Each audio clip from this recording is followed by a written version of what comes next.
Hare Krishna. Welcome back to our discussion on positive thinking.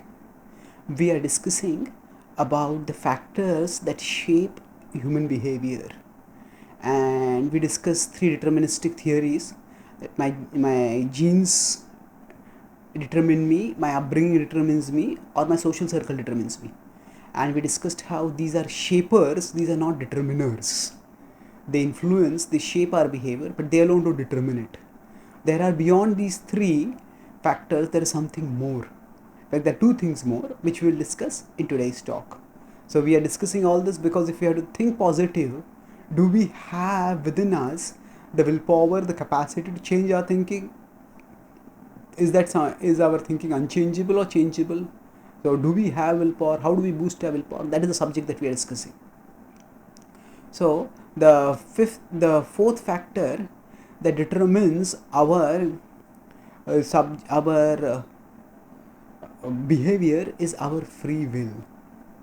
Now, all of us are conscious beings, and conscious beings means that we have the capacity to direct our consciousness and accordingly direct our action. So for example, you have the choice whether to watch this video or to do something else, and each of us, we have choices and we make choices. Now we may be unconscious choosers or conscious choosers. That means we may not even think what we are doing and we may do something. So for example, if somebody puts food in front of us, we might just put our hand ahead and eat the food. Then we may not even think, should I eat it or not eat it? Is this going to make me obese? Is this going to increase my blood pressure or whatever? Or we may think. So the point is that just because we are choosing unconsciously does not mean that there is no choice involved. There is choice, but it's happening reflexively. We always have the capacity to choose, and our capacity to choose is universally recognized in all fields of practical living. So if a student gives a wrong answer in an exam, despite having been taught by the teacher the right answer, and despite having, say, given the right answer in a preliminary exam, the teacher will ask, why did you give that answer? That means, now why means, if the child were just programmed if the child did not have free will, then the teacher would not ask, why did you do that? And say a criminal commits a crime, somebody robs someone, somebody kills someone. Now the law punishes such a person. Why would the law punish such a person if that person did not have free will? That means you have free will and you have to use your free will to act responsibly. One part of acting responsibly is that you can't rob others, you can't kill others. So the whole idea of legal culpability is based on an implicit understanding that we all have free will and we are responsible for the way we use our free will. Similarly, even within scripture, even within the theistic traditions of the world, there are do's and don'ts. There are prescriptions and proscriptions. And the very presence of such injunctions, do's and don'ts, imply that we have the capacity to choose. So if we were just programmed without any free will, and then scriptures telling us do this and don't do this, that would become meaningless. So we have our willpower, and we have our free will. Now, is free will the same as willpower? Not exactly.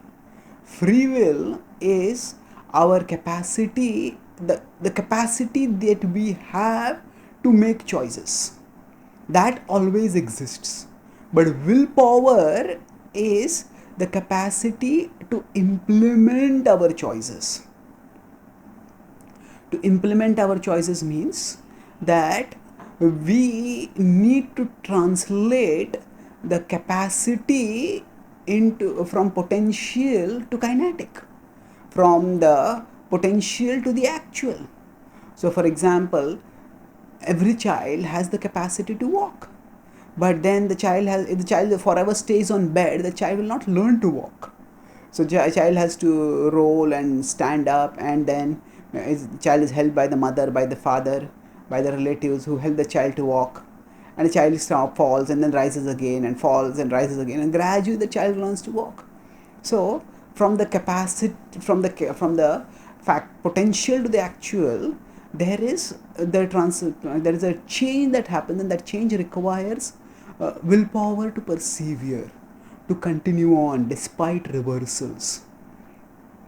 Now, beyond that, if we consider that there is not just willpower involved over here, that so we have the capacity to choose, and then willpower means we choose according to a particular plan, according to certain higher purposes, certain principles, so that we can achieve certain goals in our life. So without understanding the fundamental presence of free will, there is no meaning to any discussion on willpower. We do have free will, and by our free will, we can not just choose our actions in particular situations, but we can choose our patterns. We can change our patterns of behavior. So how does this relates especially to the previous shapers of our behavior, our genes, our upbringing, our social circle. These do definitely push us to act in particular ways, but we can counter push. We don't have we are not helpless puppets of these shapers. We are not slaves of our genes, we are not slaves of our upbringing, we are not slaves of our association. They may push us to act in a particular way, and we can counter push. And this counter pushing capacity comes when we use our free will properly. So now, just as our muscles grow stronger when we use them, and they atrophy when we don't use them, similarly, our free will, it translates into strong willpower when we use it repeatedly, diligently, for acting according to certain principles. And when we don't do that, then that free will decays, then our willpower decays and atrophies.